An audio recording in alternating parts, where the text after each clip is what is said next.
Sveiki. Tai aš netuščiažodžiausiu. Turiu naują sumanymą naujam laikui.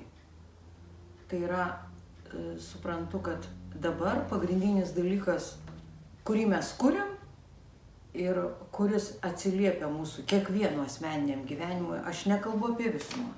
Aš kalbu apie kiekvieno žmogaus kuriamą savo asmeninį gyvenimą. Ir mes visi kaip vienas norim būti laimingi. Ir visi kaip vienas nesam patenkinti tuo laimingumu, kurį turim. Jeigu apsimetinėja kas nors, tai iš karto matosi, ar ne? Oi, man viskas gerai, aš labai fainai gyvenu, aš labai ten vis patenkinta savo amžium ir taip toliau, ir tyliai lekia pas chirurgą ir prašo, kad panaikintų raukšlę, nes ta raukšlė gadina gyvenimą, ar ne? Tai visa tai kodėl? Todėl, kad bijau. Todėl, kad bijau, kad sena. Todėl, kad bijau, kad mirsiu. Todėl, kad bijau, kad mano išvaizda rodo mano amžių. Todėl, kad bijau, kad manęs nebevertins, nebekvies, nebeglaus. Aš visą laiką bijau. Dabar paskutinė tokia trumpa istorija. Aš ieškojau ten vonios meistro, restauratorius ir paskambinau į firmą, į firmelę kažkokią tai. Ir atsiliepė vyrukas, galvoju, o gerai, viskas vyras, tai greit susitarsim. Nu ir jis kalbėjo 3 minutės, be perstojo. Aš net negalėjau įsiterpti ir pasakyti, ko man reikia. Jis tik kalbėjo. Nu galvoju, mat galai, gal žmogus tiesiog jam reikia įsikalbėti. Nu ir paskui jau mes sutarėm, kad jisai man, po kiek laiko paskambins, jau kai jis turės laiko atvažiuoti apžiūrėti. Viską jūs savo galvojat, aš sėdžiu, laukiu, man niekas neskambina. Nu, tada galvoju, tokie dabar laikai. Ir paskui galvoju, palauk, kokie laikai? Kokie laikai, kas čia vyksta? Kodėl žmogus pasako ir tai ne pirmas kartas. Ir aš staiga suprantu, sėdžiu ir suprantu, kad mes esam vieni kitų apgavikai. Aišku, aš pradėjau knisti savyje, kur čia aš, gal kažką tai, gal čia man. Ir supratau, kad man nereikia apie tai domėtis savo praeityje. Man tiesiog reikia priimti, kad taip yra. Nu ir po kažkiek ten dienų, aišku, jisai man perskambina ir jis pradeda pult ir gintis iš karto. Aš vėl klausau ir suprantu, tas vyrukas yra be galo išsigandęs. Jis tai bijo. Jis bijo, kad jis paprašys iš manęs per mažai. Jis bijo, kad aš iš viso gal kažkur kitur nueisiu. Jis bijo, kad galbūt čia bus per daug darbo. Jis visko ištisai bijo, todėl tiek šneka. Ir tai yra vyras. Tai yra vyras, kurio paskirtis yra saugoti, gal net nesaugoti, o laikyti moters užnugarį. Moteris kuria gyvenimą, kuria vaikus, aišku, kartu su vyru, bet ji pagrindinė jėga. Ir jai reikia užnugario, jai reikia ramybės. Karts nuo karto tai reikalinga.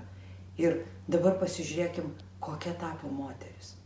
Visos moteris puola arba gina vyrus, arba jos puola.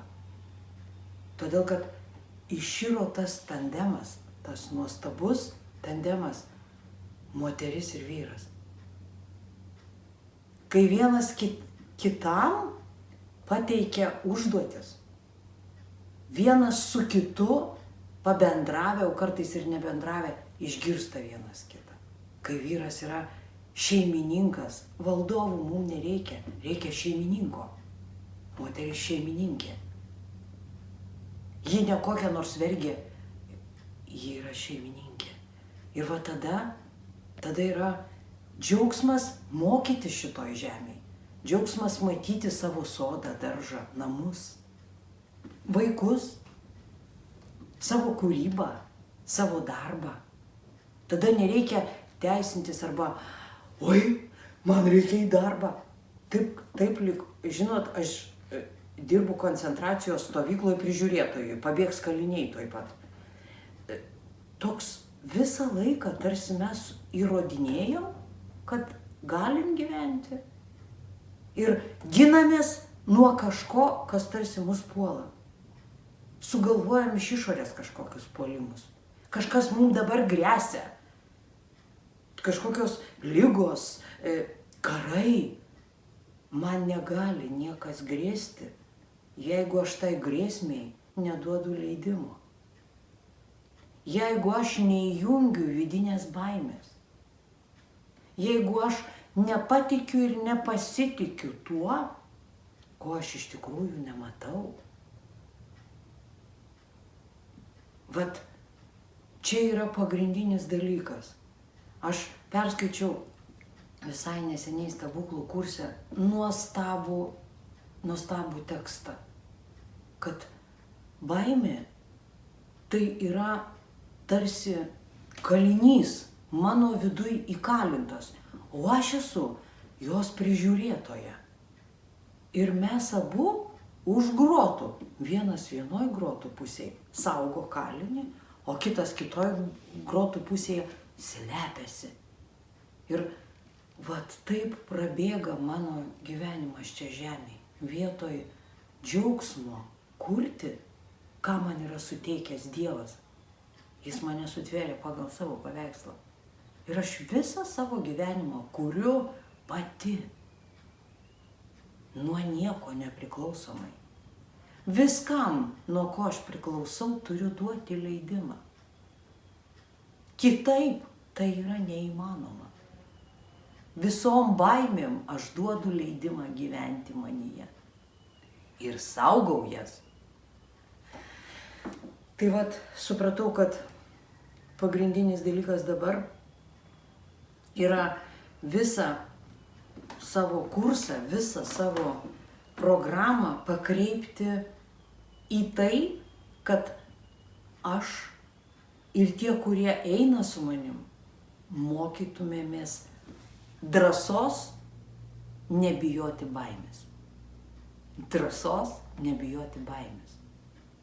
Ją matyti, į ją žiūrėti, galvoti, kaip aš bijau. Ir kaip bus, kai aš taip bijau. Turėti tiek žinių, kad galėčiau atsisėsti, nurimti ir visiškai sąmoningai suvokti, ką aš kuriu. Kokią aš kuriu ateitį. Jau nekalbant, kad dabar esu kažkokioj tai baimiai, kuri net neegzistuoja. Aš jos negaliu pačiupinėti. Aš tik galvoju, kad ji yra. Ir to užtenka, kad mano dabartis taptų man nenorima. Vargas. Tai sekantį kartą aš papasakosiu viską, ką mes planuojam daryti, kokią trukmę, kaip viskas dar dėliojasi viskas, bet jau labai greitai aš viską pranešiu. Ir tai bus kitiem mokslo metam. Tai nuo rugsėjo 21 kaip visada. Žodžiu, aš viską papasakosiu vėliau. Tai ačiū Jums.